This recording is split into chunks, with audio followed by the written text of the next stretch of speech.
Lalu kemudian mereka mendekat kepada Yesus dan mereka berkata begini, Guru, ajari kami juga untuk berdoa. Seperti Yohanes juga mengajarkan kepada murid-muridnya untuk berdoa, ajari kami juga berdoa.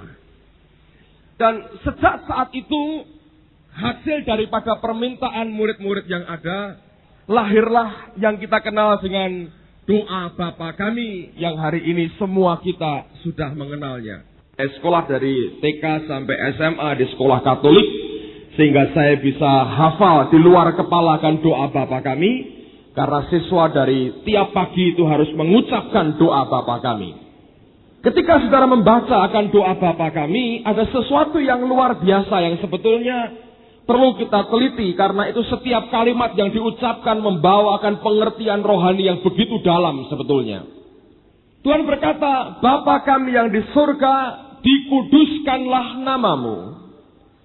Lalu dia berkata, datanglah kerajaanmu, jadilah kehendakmu. Itu kalimat yang menyatu sebetulnya. Dan kemudian dikatakan, berilah kami pada hari ini makanan kami yang secukupnya. Artinya kalau Anda perhatikan, sebelum Yesus mengajar kita untuk mulai meminta akan kebutuhan kita sehari-hari, dengan ungkapan berilah kami pada hari ini makanan kami yang secukupnya, dia mengajar supaya thy kingdom come, thy will be done. Datanglah kerajaanmu, jadilah kehendakmu. Yang menjadi pertanyaan, saya bergumul tentang satu hal ini, saudara. Sampai seberapa serius sebetulnya Tuhan itu menginginkan kita melakukan kehendaknya. Ketika saya baca firman Tuhan, saya mengerti bahwa Allah kita sangat serius mengharapkan dalam diri setiap umatnya melakukan apa yang menjadi kehendaknya. Nah, oleh karena itu pada malam hari ini saya rindu sekali kita belajar tentang apa yang disebut dengan kehendak Bapa. Kenapa penting sekali? Dalam surat Efesus, Paulus berkata begini, setiap berkat rohani Allah sediakan in the heavenly places, di alam surgawi. Nah, itu alam di mana Allah memerintah, Allah bertahta sebagai raja. Dia memerintah, dia hadir, bukan karena dia omnipresence, karena dia maha hadir, tapi kehadiran yang dimanifestasikan. Nah, ketika dia hadir itulah, maka kerajaannya sebenarnya ada di tengah-tengah kita. Nah, di dalam kerajaannya itulah Alkitab berkata, every spiritual blessing, setiap berkat rohani dia sediakan buat kita. Nah, karena ini masalah yang penting sekali, kita harus mengerti apa dan bagaimana sebetulnya yang Tuhan inginkan berkaitan dengan apa yang kita harus kerjakan untuk melakukan segala sesuatu seperti yang Bapa kehendaki. Nah, sebagai bagian yang pertama, mari buka firman Tuhan dalam Kisah Rasul pasal yang ke-13. Kisah Rasul pasal yang ke-13, ayat yang ke-22. Kisah Rasul pasal 13, ayat yang ke-22. Alkitab berkata demikian. Setelah Saul disingkirkan, Allah mengangkat Daud menjadi raja mereka. Tentang Daud Allah telah menyatakan, aku telah mendapat Daud bin Isai, seorang yang berkenan di hatiku dan yang melakukan segala kehendakku. Saya ulang lagi, perhatikan sungguh pada kalimat yang kedua. Tuhan berkata, aku telah mendapat Daud bin Isai, seorang yang berkenan di hatiku dan yang melakukan segala kehendakku. Amplified Bible mengatakan begini, a man after my own heart. Terjemahan bebasnya Tuhan mau berkata, orang ini Daud bin Isai adalah buah hatiku, kata Tuhan. Who will do all my will, yang akan melakukan semua kehendakku. And carry out my program fully, dan yang akan membawa programku sepenuhnya. Ada dua kata kunci di sini, yaitu kata all dan fully, yaitu semua. Tuhan berkata begini, Aku telah mendapat Daud, yaitu buah hatiku sendiri, yang akan melakukan semua kehendakku, dan akan membawa akan programku sepenuhnya. Bukan sebagian, bukan separuh, bukan 90%, tapi semua yang menjadi kehendak Allah akan dikerjakannya, dan seluruh program Tuhan akan dia bawa di dalam hidupnya sampai tergenapi. Nah, poin yang pertama yang saya mau bagikan buat saudara adalah begini.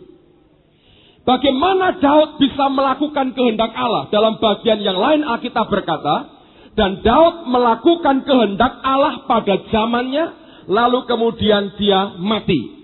Artinya sebelum dia mati, dia sungguh-sungguh accomplish, menyelesaikan, menyempurnakan dengan sempurna sekali semua apa yang Bapa inginkan dalam kehidupannya. Nah, bagaimana orang yang bernama Daud ini, Allah berkata, mampu melakukan segala kehendakku, dan dia juga akan membawa akan programku sepenuhnya sampai jadi. Sebelum Tuhan berkata, Daud bisa melakukan kehendakku, dia berkata, a man after my own heart, orang yang menjadi buah hatiku sendiri. Poin yang pertama yang saya mau sampaikan buat saudara begini. Kalau kita mau sepenuhnya melakukan kehendak Bapa dalam kehidupan kita, model hubungan kita dengan dia harus dirubah. Yaitu hubungan antara kita dengan Bapa harus terjalin yang namanya hubungan kasih. Bukan hubungan dagang, saudara. Kenapa Bapak berkata hubungan dagang? Ini saya jelaskan. Ada banyak orang Kristen yang pada mulanya, waktu dia ikut dengan Yesus, sebetulnya hubungan dia dengan Yesus bukan karena hubungan kasih, tapi hubungan saling menguntungkan. Take and give. Saya beri, saya juga akan terima sesuatu. Saya terima, saya juga akan memberikan sesuatu. Nah, tetapi orang yang hubungan dengan Tuhannya itu adalah hubungan dagang seperti itu, tidak akan pernah bisa melakukan kehendak Bapa. Kenapa? Karena yang dipikirkan adalah keuntungan untuk diri sendiri. Pada waktu Tuhan ingin kita berbuat sesuatu, kita akan menghitung aku untung atau rugi. Pada waktu kita merasa secara manusia dirugikan oleh perintah Allah, dengan gampang kita berkata, aku tidak akan melakukan hal itu. Nah, makanya kepada Petrus, sebelum Tuhan naik ke surga, dia merombak hubungannya dia dengan Petrus sedemikian rupa. Coba lihat dalam Yohanes pasal yang ke-21. Injil Yohanes pasal 21 ayat yang ke-15 sampai dengan ayat yang ke-17. Yohanes 21 mulai ayat yang ke-15. Sesudah sarapan, Yesus berkata kepada Simon Petrus, Simon anak Yohanes, apakah engkau mengasihi aku lebih daripada mereka ini?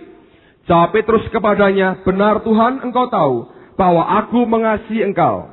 Kata Yesus kepadanya, gembalakanlah domba-dombaku. Kata Yesus pula kepadanya untuk kedua kalinya, Simon anak Yohanes, apakah engkau mengasihi aku? Jawab Petrus kepadanya, benar Tuhan, engkau tahu bahwa aku mengasihi engkau. Kata Yesus kepadanya, gembalakanlah domba-dombaku. Kata Yesus kepadanya untuk ketiga kalinya, Simon anak Yohanes, apakah engkau mengasihi aku? Maka sedih hati Petrus karena Yesus berkata untuk ketiga kalinya, apakah engkau mengasihi aku? Dan ia berkata kepadanya, Tuhan, engkau tahu segala sesuatu. Engkau tahu bahwa aku mengasihi engkau. Kata Yesus kepadanya, gembalakanlah domba-dombaku. Aneh. Sampai 3 kali dia bertanya, apakah engkau mengasihi aku? Saudara tahu, pertanyaan pertama sebenarnya begini. Simon, apakah engkau agape dengan aku? Apakah engkau mengasihi aku dengan kasih ilahi? Simon jujur berkata, ya Tuhan, aku phileo, aku mengasihi engkau dengan kasih persaudaraan dengan engkau. Oke. Pertanyaan kedua, Simon, apakah engkau agape dengan aku? Dia bilang, Tuhan, aku phileo dengan engkau. 2 kali, nggak sanggup saudara. Kali yang ketiga, sepertinya Tuhan banting harga, saudara. Simon, apakah engkau filio dengan aku? Sedih dia. Waduh, sampai Tuhan banting harga. Tapi mau agape, nggak berani, saudara. Dia berkata, ya Tuhan, aku filio dengan engkau. Saudara, bayangkan. Hubungan itu ditekankan Tuhan. Sampai dia berkata begini, baik. Sepertinya dia berkata begini. Kalau hari ini kau belum bisa agape, pokoknya filio pun oke. Selama hubunganku dengan hubunganmu adalah hubungan kasih, bukan hubungan dagang. Kenapa? Karena Petrus ini dulunya, saudara, dengan Yesus hubungannya dagang. Anda nggak percaya? Coba buka Alkitab. Saya nggak tulis di situ, saya tambahkan di sini. Matius 19. Ini hubungan dagangnya kuat, saudara. Matius 19. Ayat yang ke-27. Perhatikan apa yang dikatakan oleh Petrus ini. Matius 19:27. Lalu Petrus menjawab dan berkata kepada Yesus, kami ini telah meninggalkan segala sesuatu dan mengikut engkau. Jadi, apakah yang akan kami peroleh? Ya, kami telah tinggalkan semuanya, kami berikan semua yang kami punya. Nah sekarang sebagai imbalannya kami mau terima apa? Ini kan dagang, saudara. Saya nanam modal sekian, dikerjakan untungnya nanti berapa?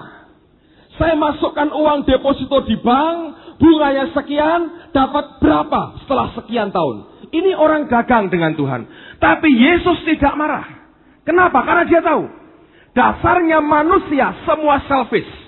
Egonya besar. Maunya menang sendiri. Dia biarkan, sementara waktu dia biarkan. Tetapi untuk tanggung jawab yang lebih besar, dan membawa kita melakukan kehendaknya, hubungan seperti itu harus dibongkar total, saudara.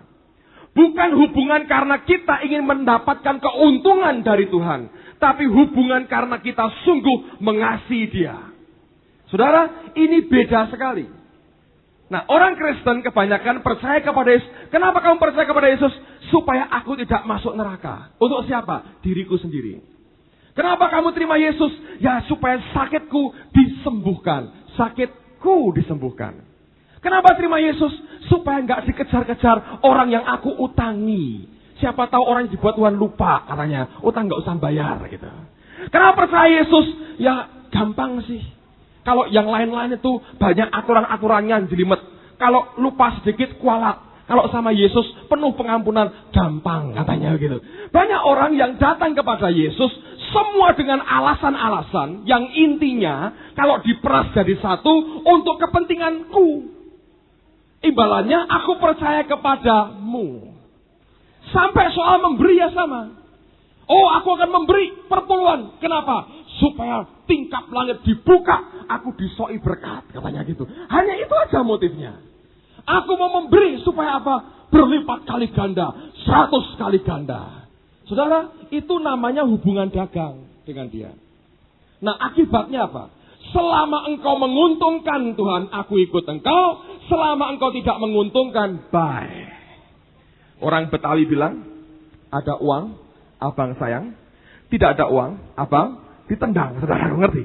Dengan Tuhan seringkali kita begitu.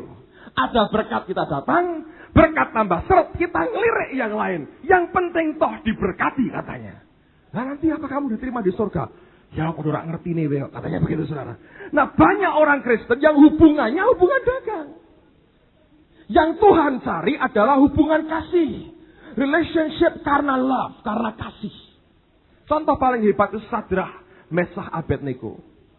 Ketika Nebukadnezar buat patung, dia berkata semua harus nyembah patungku. Yang tidak nyembah aku masukkan dapur api dan mati, dibakar hidup-hidup. Semua nyembah terkecuali 3 orang, Sadrah, Mesah, Abednego. Raja begitu marah, mereka ditangkap. Raja berkata begini, aku beri engkau kesempatan sekali lagi. Kalau engkau menyembah, engkau selamat. Kalau tidak, engkau akan mati. Mereka berkata apa? Tidak perlu diberi lagi kesempatan, Tuan Raja. Percuma. Karena toh kami tidak akan menyembah patung Tuhanku. Kami hanya menyembah kepada Allah yang hidup. Dan mereka berkata begini. Ini yang saya suka. Kalau Tuhan yang kami sembah sanggup nolong kami. biarkan dia tolong dan kami akan selamat. Tapi seandainya tidak sanggup pun, nggak masalah. Mati, biar. Nah ini orang cinta kepada Tuhannya, saudara. Bukan hubungan dagang. Dia hitung sampai dia berkata, kalau dia tidak sanggup sekalipun, nggak masalah. Allah mencari orang seperti ini.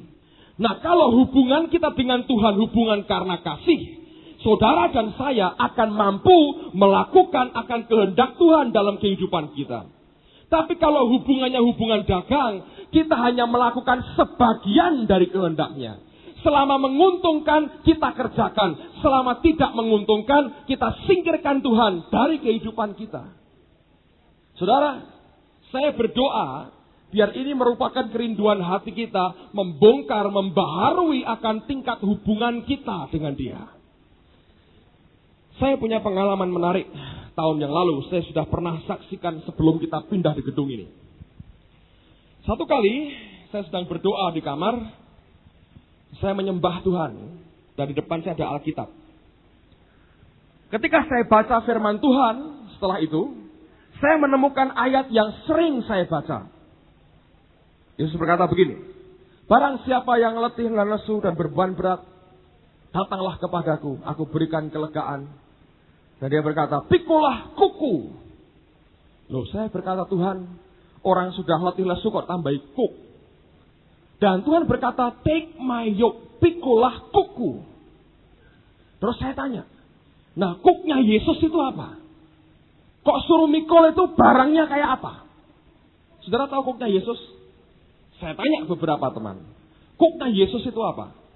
Ada yang bilang, oh penginjilan. Ada yang bilang, oh ke desa bagi traktat. Ada yang bilang, oh itu nyanyi di gereja. Ada yang bilang, oh kuknya Yesus itu berdoa syafaat.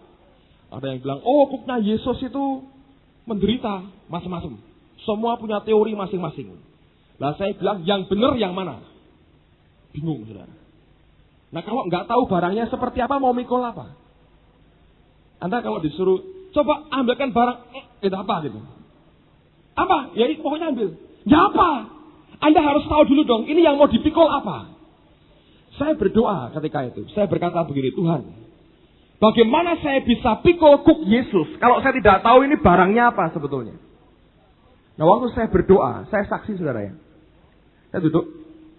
Di depan saya ini seperti ada pribadi lain yang duduk persis di depan saya. Kalau Anda dijajari sama orang, Anda akan terasa ya. Dan saudara akan tahu seperti ada orang di depan saya. Dan orang ini pribadi ini ngomong. Dan ini yang membuat mata rohani saya terbuka. Dia berkata begini. Kuk itu memang simbol beban. Tapi kuk itu juga simbol pasangan.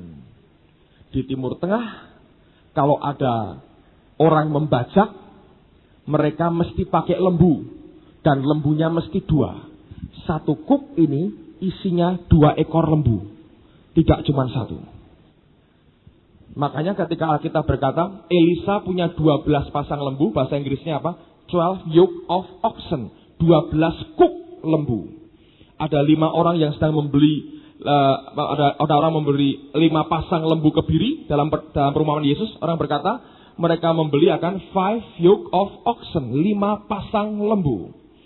Paulus berkata, jangan jadi pasangan yang tidak seimbang. Dia berkata, unequally yoke.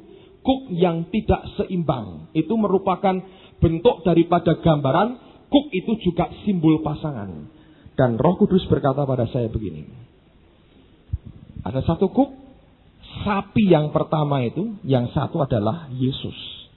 Dan dia berkata, aku cari partner. Pikulah kuku yang aku juga pikul. Lalu dia mau jadikan kita partnernya, saudara. Bayangin.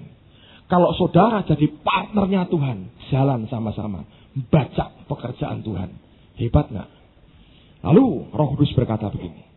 Pada waktu pertama kali kau ikut aku, orang akan berkata, engkau akan berkata, aku ini bersama dengan Tuhan berjalan bersama-sama. Aku tidak mau berontak supaya aku tidak sakit. Betul gak?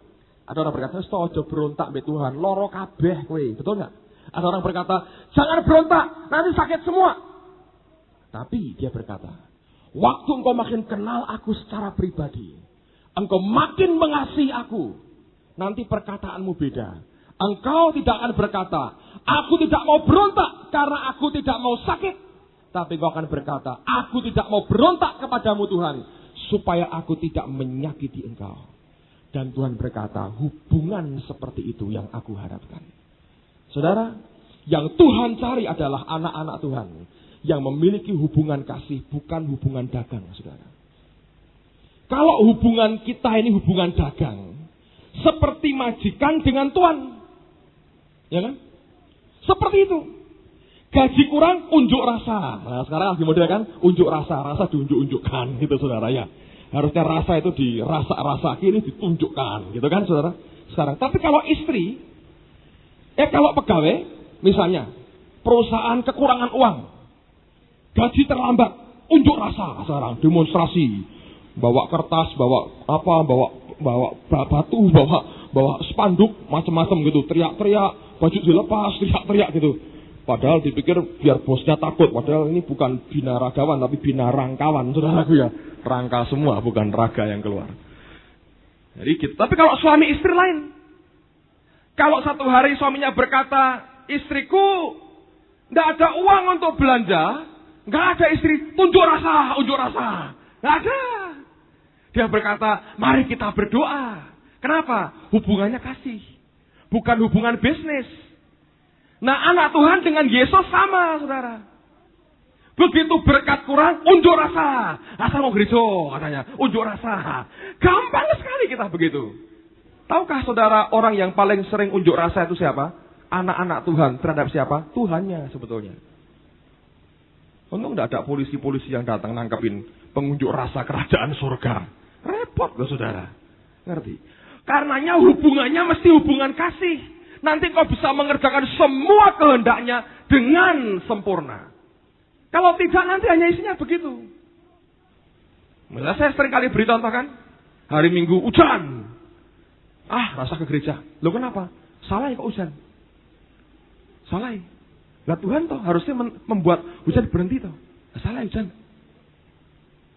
Nggak punya uang. Salah ya. Kalau kayak duit toh. Asal mau gereja toh. Itu alasan, itu unjuk rasa, tahu saudara. Dan itu yang meresahkan kerajaan surga. Membuat destabilisasi kerajaan surga. Bahasa politiknya begitu. Oleh karena itu hubungan kita mesti hubungan kasih. Dengan dia. Nanti semua yang dia perintahkan, kita kerjakan dengan segenap hati. Tahukah saudara, kalau kita hubungannya dagang, kita perlu diawasi. Pegawai itu ada supervisornya, ada pengawasnya. Ada sekarang ini ada absen dengan apa? Dengan sistem modern ada jamnya segala macam itu. Kenapa di absen? Karena hubungan dagang. Kalau nggak di absen nanti masuk jam 8 peraturannya, jam 10 baru bangun dia.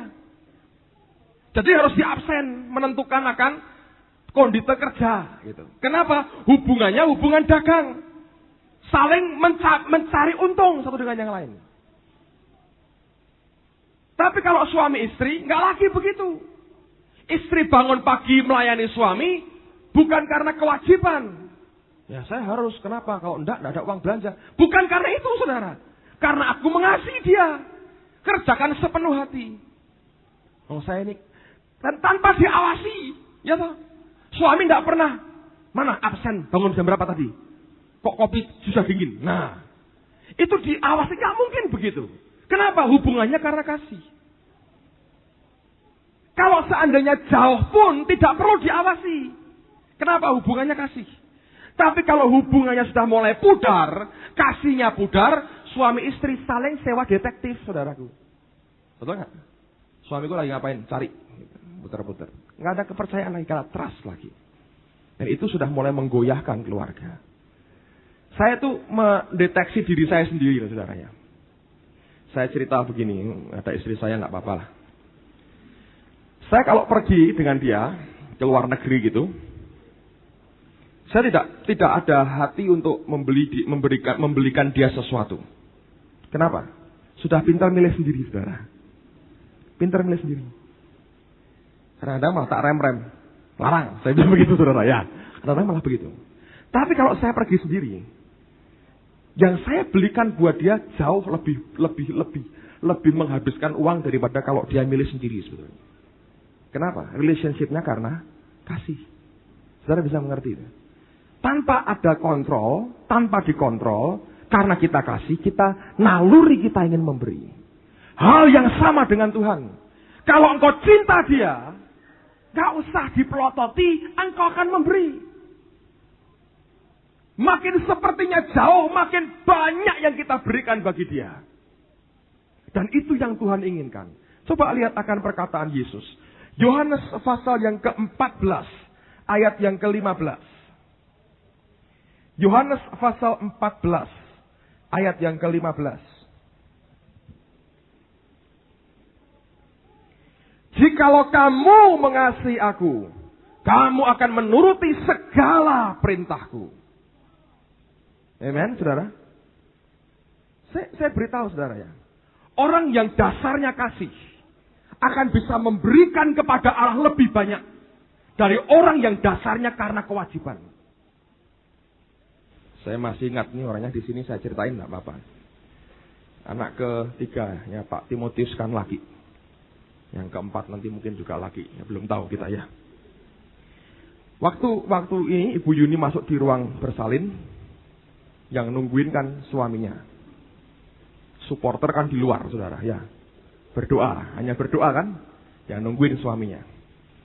Jadi pada waktu itu, ini tes pertama nih, nubuatannya tepat atau dibuat-buat, saudara. Katanya Pak Timotius akan terima Yosua, Pak Nugroho akan terima anak putri, Pak Ardian akan terima Timotius. Kok jadi Timoti? Usnya di mana tadi ya? Jadi Timoti. Oke lah. Lalu kemudian, tapi kan yang pertama kan harusnya Yosua dulu. Jadi kita ini sembahyang di luar. Ini Yosua atau Gabriela, ini kira-kira gitu saudara ya. Jadi ketika lahir, keluar, Anda kalau ngomong dengan Pak Timotius harus hati-hati karena ini maestro di bidang ini. Unjuk muka gitu, apa ya? Bukan unjuk muka saudara. Apa itu? Cermin kalau ngomong itu saudara susah tangkap ini orang serius atau ini orang bergurau saudara. Rendra kalah menurut saya sama dia. Dia keluar dengan wajah dibuat begitu rupa seperti orang lemes sekali. Ketika lihat ketemu begitu sekali ya, lemes saya bilang, waduh celaka ini perempuan ini rupanya. Ini bukan laki ini. Dan tidak ada orang bisa ngerti. Dia itu sedang pura-pura lemes. Begitu rupa actingnya, dia bilang gini, perempuan katanya gitu. Nah, saya lemes. Wah kasihan. Ya saya bilang, ya sudahlah enggak apa-apa. Jangan menyerah. Tahun depan masih ada kesempatan. Saya bilang gitu kan. Saya pikir betul perempuan. Baru kemudian susternya bilang, laki. Baru dia nyengir ketawa. Saya perhatikan begini, apa yang dia buat? Yang dia buat. Dia carikan istrinya kamar yang paling bagus. Kenapa? Kasih. Bukan dagang. Nek dagang kalah turu podo wae. Betul enggak, saudara? Bayar larang gopo. Perong dino balik omah, kan gitu. Dagang soal hubungannya. Begitu dia lihat Joshua, sayang dipanggil Wawa sekarang, aduh sayang. Joshua jangan dipanggil Wawa, sayang dipanggil Wawa anak ini sekarang. Ketika dia tahu lagi Tuhan kasih, kan untuk dapat lagi lebih banyak sekarang gitu misalnya begitu ya. Kasihnya meluap gitu, luar biasa. Dia beri yang terbaik buat istrinya. Bukan menurut saya itu yang persis dibuat wanita yang mengurapi Yesus dengan minyak yang mahal. Yang Yudas karena hubungan bisnis. Untuk apa pemborosan? Right? Anda ngerti? Orang yang mengasihi dia akan buat apapun yang dia mau untuk menyukakan hati Allahnya. Gak ada lagi ditimbang. Iman-iman. Berikan kepada orang miskin. Itu Yudas Iskariot, saudara. Hubungannya apa? Dagang dengan Yesus. Makanya 3 kali Petrus ditanya, apakah engkau mengasihi aku? Atau engkau mau dagang dengan aku, Petrus? Dan dia bilang, aku mengasihi engkau, Tuhan. Dan betul dia kasih Tuhannya sampai mati, saudara. Ini loh hubungan yang Tuhan ingin, saudara. Ayat berikutnya, lihat lagi. Yohanes 15, ayat yang ke-9 dan ayat yang ke-10. Seperti Bapa telah mengasihi aku, demikian juga aku telah mengasihi kamu. Tinggallah di dalam kasihku itu. Jikalau kamu menuruti perintahku, kamu akan tinggal dalam kasihku. Seperti aku menuruti perintah Bapakku dan tinggal dalam kasihnya. Jadi hubungan mengasihi, kasih, dan hubungan ketaatan, melakukan kehendaknya. Itu imbal balik. Nah, poin yang kedua sekarang. Lihat Yohanes 14. Ayat 21 sampai 23. Ini luar biasa. Yohanes 14 ayat 21 sampai 23. Barang siapa memegang perintahku dan melakukannya, dialah yang mengasihi aku. Dan barang siapa mengasihi aku, ia akan dikasihi oleh Bapakku, dan aku pun akan mengasihi dia dan akan menyatakan diriku kepadanya. Yudas yang bukan Iskariot, kalau Iskariot sih nggak urusan begini-begini, urusannya duit terus dan koruptor besar, saudara. Ini Yudas yang bukan Iskariot, kata firman Tuhan. Berkata kepadanya, Tuhan, apakah sebabnya maka engkau hendak menyatakan dirimu kepada kami dan bukan kepada dunia? Jawab Yesus, jika seorang mengasihi aku, ia akan menuruti firmanku dan Bapakku akan mengasihi dia. Dan kami akan datang kepadanya dan diam bersama-sama dengan dia. Amplified Bible mengatakan begini. Barang siapa mengasihi aku, ia akan dikasihi Bapakku, dan aku pun akan mengasihi dia.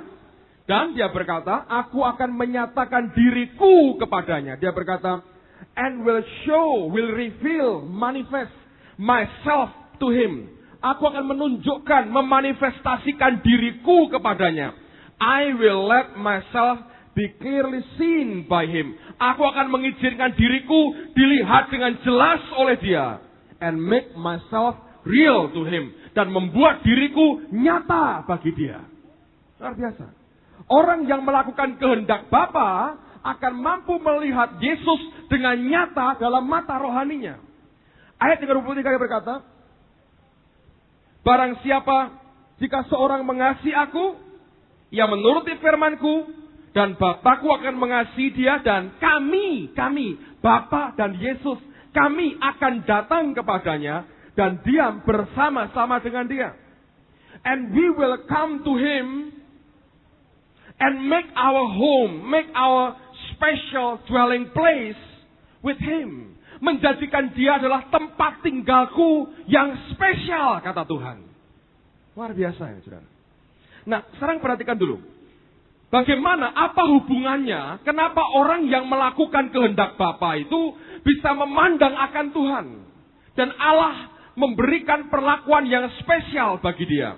Coba lihat, 1 Petrus pasal yang pertama. Ayat yang ke-22. Alkitab berkata, karena kamu telah menyucikan dirimu oleh ketaatan kepada kebenaran. Lihat, menyucikan kita lewat ketaatan terhadap kebenaran. Sehingga kamu dapat mengamalkan kasih persaudaraan yang tulus ikhlas. Hendaklah kamu bersungguh-sungguh saling mengasihi dengan segenap hatimu. Saudara, Alkitab berkata, kalau kita melakukan kehendaknya, kita ini menguduskan diri kita sendiri. Amplified mengatakan, since by your obedience, lewat ketaatanmu, to the truth, kepada kebenaran, through the Holy Spirit, lewat Roh Kudusnya, you have purified your heart. Engkau telah memurnikan hatimu. Ketaatan kita membuat kita murni hati kita. Roh Kudus memberikan kita kasih. Kasih itu membuat kita taat kepada firman-Nya. Ketaatan itu memurnikan hati kita. Nah, lihat, bandingkan dengan Matius 5 ayat yang ke-8. Matius 5 ayat yang ke-8, Tuhan berkata, berbahagialah orang yang suci hatinya, yang murni hatinya, Karena mereka akan melihat Allah. Persis seperti yang dikatakan Yesus. Kalau engkau melakukan perintahku, maka aku akan membiarkan diriku dilihat dengan jelas oleh dia. Nah itu seperti yang Petrus katakan. Kalau kita mentaati, kita memurnikan hati kita. Alkitab berkata hati yang murni, yang suci akan membuat kita mampu memandang akan dia. Dan bukan hanya itu, dia akan menjadikan kita sebagai tempat kediaman yang sangat istimewa. Saudara, itu yang sebetulnya Allah inginkan. Saya tadi pagi berkata begini. Indonesia ini punya presiden. Ya, hari ini Pak Harto jadi presiden. Presiden kita itu punya beberapa tempat tinggal. Di Bogor ada Istana Bogor. Di Jakarta ada Istana Merdeka. Di Bali ada istana di Tampak Siring. Betul ya? Itu semua istana kepresidenan. Presiden berhak tinggal di situ. Bahkan orang lain nggak boleh. Hanya itu adalah istana negara, kepresidenan. Tapi Pak Harto punya special dwelling place. Tempat tinggal khusus di mana itu? Cendana. Saudara akan menjumpai tempat itu lain daripada ketiga istana presiden tadi. Kenapa? Itu tempat dia paling khusus. Allah kita, Alkitab berkata, menjadikan semua kita bait daripada roh Allah. Itu betul. Tidak pernah dia ingkari janjinya. Tapi kalau ada anaknya yang karena mengasihi dia, melakukan akan kehendaknya, Alkitab berkata, Tuhan akan menjadikan hidup kita special dwelling place. Tempat tinggal yang khusus bagi dia. Pada waktu sampai hal itu terjadi dalam hidup kita, engkau akan begitu diurapi dan dipakai Tuhan, memberkati akan banyak bangsa. Jadi saya mau katakan buat saudara, kerjakan apa yang jadi kehendak Bapa. Dia akan beri sesuatu yang limpah. Bukan karena kita mau dagang mengharapkan sesuatu, saudara. Tapi nature-nya, sifatnya memang begitu. Saya tadi pagi siang cerita sama istri saya. Ada cerita konyol. Saya baca tentang Jerman. Karena mau ke Jerman bulan depan, jadi saya baca. Saya lagi mau belajar sama Thomas ini. Cuma satu aja saya mau tanya ini. Ini harganya berapa? Saya mau tanya itu. Bahasa Jermannya apa? Saya pengen tanya gitu. Kenapa? Karena mengasihi. Mengasihi siapa? Mengasihi istri saya. Mau beli oleh-oleh. Saudara. Jadi saya tanya ini harganya berapa? Gitu ya. Nah saya baca satu artikel begini saudara. Ini cerita ini katanya sungguh terjadi. Anda dengar baik-baik. Ini humor tingkat tinggi. Jadi kalau Anda nggak cepat nangkepnya, tertawanya terlambat. Mungkin bisa di rumah baru ketawa. Oh ya ngono toh gitu. Jadi hati-hati ini mentes akan IQ kita. Tapi juga jangan belum selesai, wah ketawa, konangan saudara, konangan. Jadi mari tertawa pas kalau tertawa. Ini humor tingkat tinggi saudara. Jadi dulu ketika Berlin itu setelah Perang Dunia Kedua ya, Berlin kan dibagi dua. Berlin Timur dan Berlin Barat. Yang Timur itu komunis, yang Barat itu sekutu. Inggris, Prancis, Amerika, ya beberapa negara Eropa tuh ngumpul di situ. Yang sebelah timur ini Rusia dan Jerman Timur. Nah, sebelum ada tembok Berlin yang runtuh itu, sekarang sudah runtuh dan saya pernah lihat reruntuhannya. Sebagian dibawa ke Amerika. 2-3 tahun lalu, 2 tahun lalu kami sama-sama ke Amerika itu sampai ke Pentagon. Pentagon itu tempat pusat pertahanan Amerika Serikat. Itu ada bagian yang boleh untuk turis, saudara. Nanti ada letnan siapa yang jadi guide saudara, jelaskan macam-macam gitu. Ini kantornya kepala staf angkatan udara, gitu ada kelihatan. Anda lewat di depannya gitu, lihat ini kantornya, ini kantor kepala staf gabungan. Itu ditunjukkan karena masa damai, Anda boleh lihat begitu, tunjukkan seperti itu. Dan zaman itu Pentagon ramai sekali karena habis perang dengan Irak, jadi ramai sekali. Nah. Tapi di Jerman dulu sebelum tembok itu didirikan, kenapa? Karena banyak orang-orang dari Jerman Timur nyebrang ke Jerman Barat. Ya, karena itu hanya dibatasi dengan pagar kawat berduri. Menurut cerita begini, orang-orang Jerman Timur itu kan sebagian sudah dipengaruhi komunis. Jadi mikirnya itu mikir elek dan jahat tok gitu ya. Satu kali mereka itu mengumpulkan sampah dari kota. Sampah segala macam sampah dikumpulkan. Tengah malam itu dilempar ditaruh ditumpuk di sebelah Jerman Barat. Jadi dibuang itu sampah-sampahnya. Dibuang. Pagi-pagi orang Jerman Barat lihat, loh, sampah gunung di kesajaran. Wih, baunya luar biasa. Mereka kumpul mangkal, saudaraku. Ini pagi-pagi baru lihat sampah kayak gitu. Kotor dan baunya luar biasa. Diapa enak ini? Dibales. Oh ya, kita balas. Rapat. Balas. Balasnya pakai apa? Wah, lebih bau? Ada lebih bau ya. Apa mau gitu? Atau sampah, balas sampah. Mau apa? Gitu. Mikir mereka. Saudara tahu apa yang mereka buat? Nah, ini humor tingkat tingginya di sini. Jangan ketawa dulu, saudara. Wong belum apa-apa. Malam itu mereka berkata, baik kita balas. Dan mereka datang ke perbatasan, tengah malam juga, nggak ada orang. Mereka tumpukkan roti, keju, susu. Mereka tumpuk di situ. Minuman, soft drink, bir mungkin, taruh di situ. Banyak sekali. Orang Jerman Timur ngasih sampah. Biasanya dibalas. Kasih roti, susu, keju. Ada minuman juga. Terus dikasih tulisan di situ. Ya, masing-masing memberi sesuai dengan apa yang dia miliki, katanya. Loh, sedikit yang tertawa, saudara. Tingkat tinggi, nanti ketawa di rumah boleh, saudara. Ini mau ini sungguh terjadi, saudara. Jadi artinya mereka mau berkata begini. Memang kamu orang Jerman Timur yang punya sampah tok. Tidak punya apa-apa. Memberi kami ya tidak apa-apa. Sampah, kamu punya sampah. Tidak ada yang lebih berharga dari sampah. Nah, kami punya roti, punya keju nih balasannya. Di kampung ada sering kan? Kalau lebaran atau apa, Anda dikasih makanan, mesti balas toh, saudara? Nah ini, dianggap begitu. Jerman Timur ngasih sampah, ya memang yang terbaik yang mereka punya itu tok. Gitu. Nggak ada yang lebih baik dari sampah. Nggak apa-apa. Kami punya yang terbaik, susu, keju, dan sebagainya, kasihkan ke dia. Bagus, sejak itu berhenti, saudara. Tidak pernah ada sampah lagi masuk di Jerman Barat. Ngerti?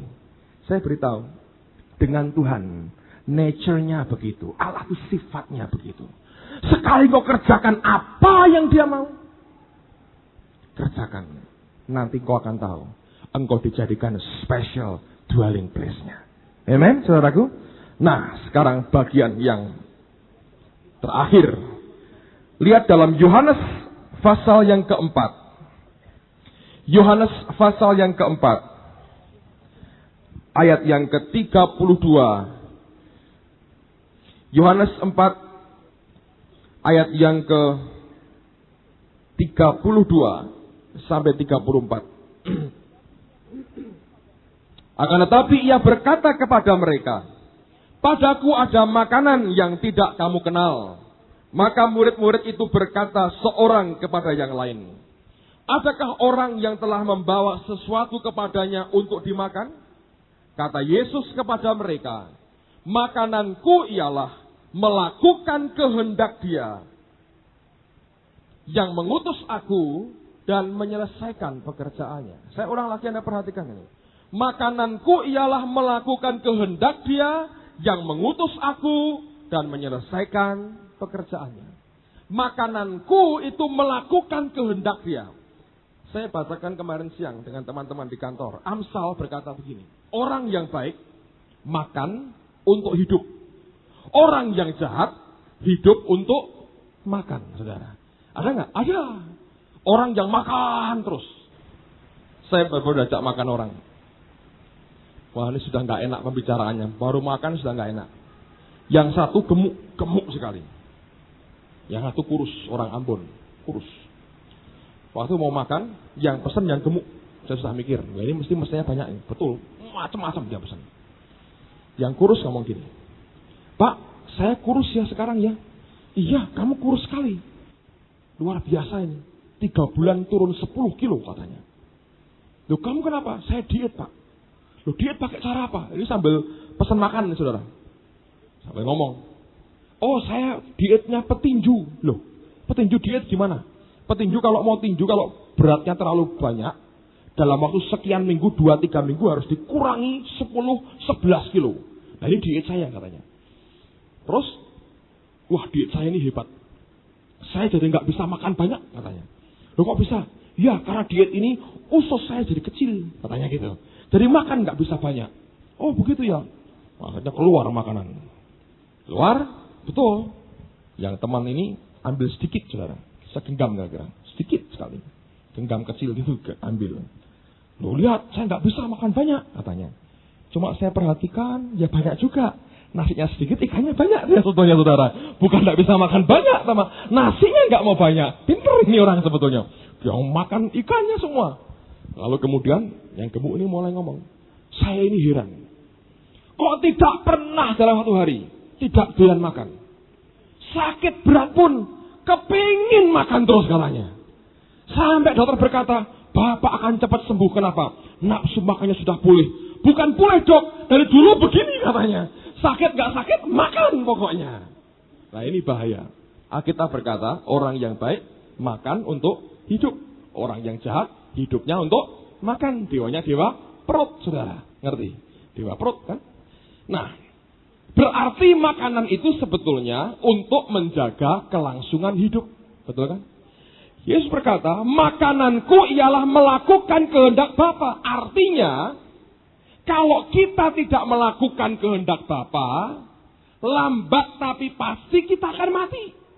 Seperti orang tidak makan, lama-lama dia akan mati. Kalau kita tidak melakukan kehendak Bapa, sama dengan kita tidak makan. Nah kalau terus-menerus kita hidup di luar kehendak Bapa, rohani kita pasti akan mati. Dan saya berkata pada saudara, betul tidak semudah yang diucapkan melakukan kehendaknya. Karena seringkali tipis sekali perbedaan antara kehendak Tuhan dengan kemauan manusiawi kita. Saya baru ngalami kemarin siang. Saya berdoa, saya mau menyiapkan firman Tuhan.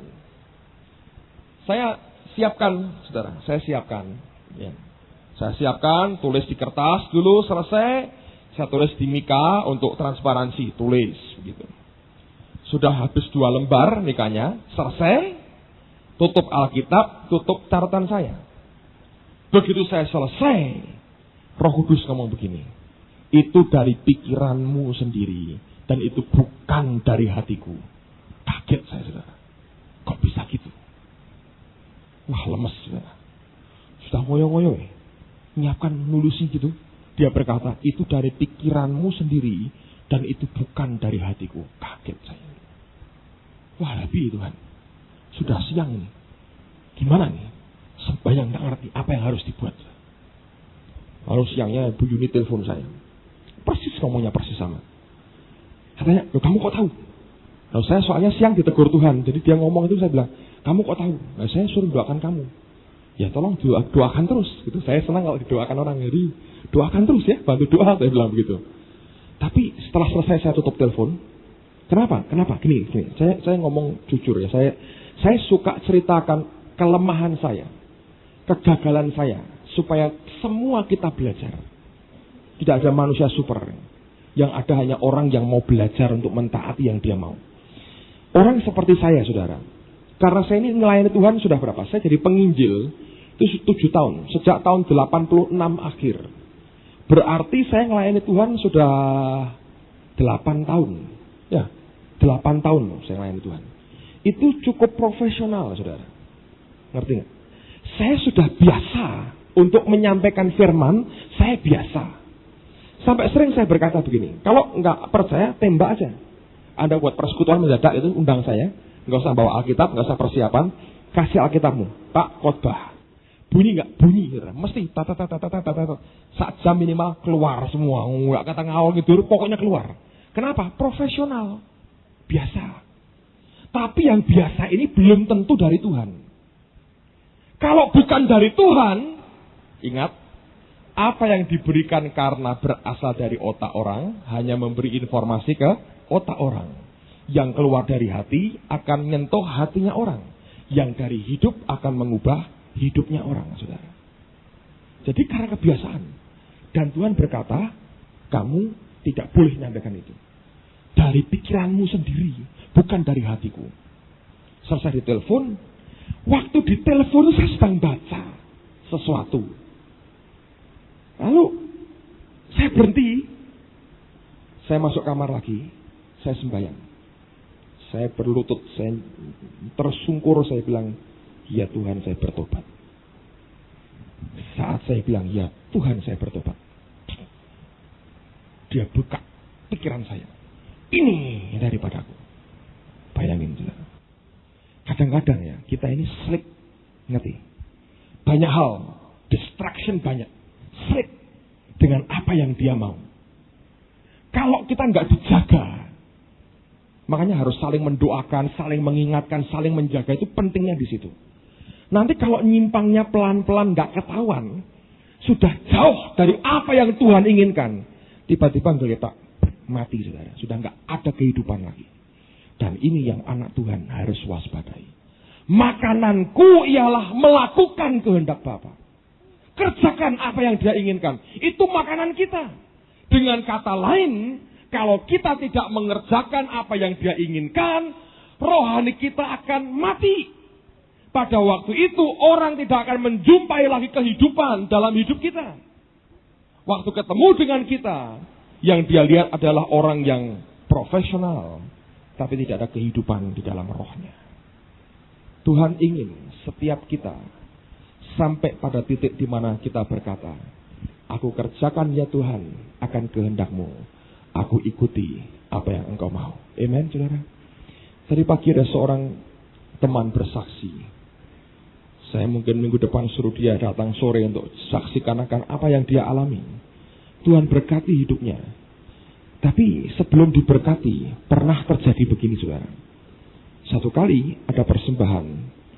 Dan dengan suaminya, mereka lepas cincin kawin mereka. Berikan untuk Tuhan. Kaget saya. Waktu mereka beri sepasang cincin kawin mereka.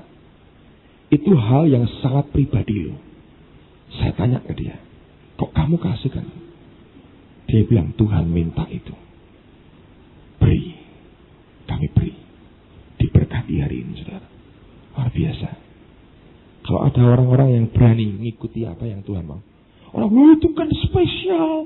Itu kan memori waktu kawin. Segala macam tata bengek sudah diomongkan. Persis Yudas, saudara. Kenapa? Hubungan dagang soalnya. Tapi ada wanita yang seperti itu berani buang minyak narwastu. Karena kasih. Sudah nggak hitungan uang lagi. Betul? Orang jatuh cinta. Ongkosnya mahal, saudara. Biasanya nggak pakai parfum, dia pakai. Ongkos sebetulnya. Biasanya naik Daihatsu, gagah, naik taksi. Dari uang 500 jadi 5.000, saudara. Betul? Kenapa? Cinta. Biasanya sandal jepit, pakai sepatu beli sekarang, saudara. Disemir 3 kali sehari. Kenapa? Cinta. Nonsense semua yang dikerjakan. Betul nggak? Betul. Dengan Tuhan ya sama. Ada orang-orang yang mengerjakan sesuatu yang tidak make sense itu. Kenapa? Karena cinta. Bukan karena overacting. Tapi karena cinta. Lain. Biasanya naik brompit, pinjem papai mobil. Kenapa? Show of force. Ongkosnya mahal. Premi mahal, saudara. Harus dibayar. Kenapa? Cinta. Aku mau beri yang terbaik untuk calon istriku. Di servis. Nggak kita setelah kawin numpak brompit lagi ya, katanya gitu.